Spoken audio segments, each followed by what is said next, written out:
Riforma delle banche popolari congelata dal Consiglio di Stato. Nel mirino la norma sul diritto di recesso dei soci che non condividono la trasformazione in SpA.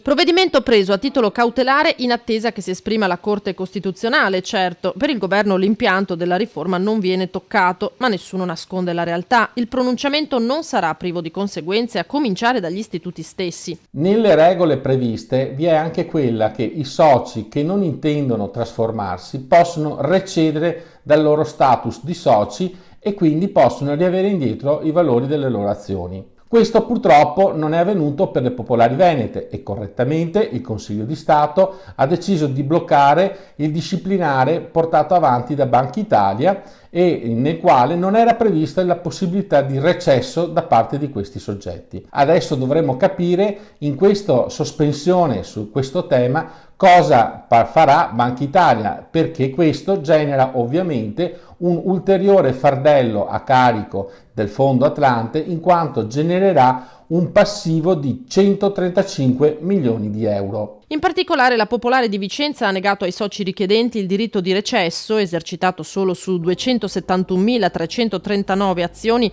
per un controvalore di circa 1.700.000 euro.